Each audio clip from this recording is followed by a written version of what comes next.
Hello दोस्तों, तो एक बार फिर से स्वागत है आपका हमारे YouTube channel hidden world Hindi में। तो चलिए शुरू करते हैं। होली का पर्व हर साल वसंत ऋतु के समय फागुन यानी कि मार्च के महीने में आता है, जिसे पूर्णिमा के दिन मनाया जाता है। यह वसंत का त्यौहार है और इसके आने पर सर्दी खत्म हो जाती है और गर्मी की शुरुआत होती है। होली का ये उत्सव फागुन के अंतिम दिन होलिका दहन की शाम से शुरू होता है और अगले दिन सुबह सभी लोग आपस में मिलते हैं। लेकिन अब सवाल यह है कि आखिर होली का त्यौहार क्यों मनाया जाता है। होली के इस त्योहार से अनेकों पौराणिक कहानियां जुड़ी हुई हैं। उसमें से एक कहानी यह है कि हिरण्यकश्यप राक्षस का एक पुत्र था जिसका नाम प्रहलाद था।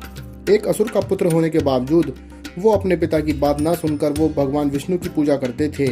हिरण्यकश्यप को यह बात मंजूर नहीं थी। उसने काफी प्रयास किया कि उसका पुत्र भगवान विष्णु की भक्ति छोड़ दे, मगर वो हर बार अपने प्रयास में असफल होता रहा। इसी क्रोध में उसने अपनी ही पुत्र की मृत्यु करने का फैसला लिया। अपनी इस चाल में उसने अपनी बहन होलिका से सहायता मांगी। होलिका को भी भगवान शिव द्वारा एक वरदान प्राप्त था जिसमें उसे एक वस्त्र मिला था। जब तक होलिका के तन पर वो वस्त्र रहेगा तब तक होलिका को कोई भी जला नहीं सकता। हिरण्यकश्यप ने एक षड्यंत्र रचा और होलिका को यह आदेश दिया कि वो प्रहलाद को अपनी गोद में लेकर आग में बैठ जाए। आग में होलिका जल नहीं सकती थी क्योंकि उसे वरदान मिला था, लेकिन उसका पुत्र उस आग में जलकर भस्म हो जाएगा। जब होलिका प्रहलाद को लेकर आग में बैठी तब वो भगवान विष्णु का जाप कर रहे थे।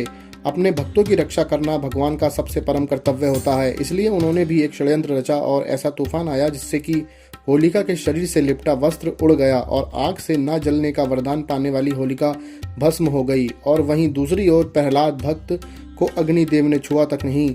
तब से लेकर अब तक हिंदू धर्म के लोग इस दिन को बुराई पर अच्छाई की जीत के रूप में देखते हैं। आखिर कहाँ हुआ था हिरण्यकश्यप का अगला जन्म। जय विजय को 3 बार राक्षस कुल में जन्म लेना था, जिनका वध भगवान विष्णु के अवतार के हाथों ही होना था। हिरण्यकश्यप व हिरण्याक्षस को तो उनका पहला जन्म था ही, इसलिए अपने दूसरे जन्म में दोनों ने फिर से राक्षस कुल में जन्म लिया। हिरण्यकश्यप का अगला जन्म महर्षि विश्वा के कुल में रावण के रूप में हुआ, जो कि लंका का रावण था, जबकि उसके छोटे भाई हिरण्याक्षस का जन्म अगले जन्म में ही उसके छोटे भाई कुंभकर्ण के रूप में हुआ। इन दोनों का वध स्वयं भगवान विष्णु की ही अवतार श्री राम के हाथों हुआ था, जैसा कि हम सब जानते हैं। तो दोस्तों, ये वीडियो आपको कैसी लगी हमें कमेंट बॉक्स में जरूर बताएं और अगली वीडियो के लिए हमारे साथ जुड़े रहें। तब तक के लिए धन्यवाद दोस्तों।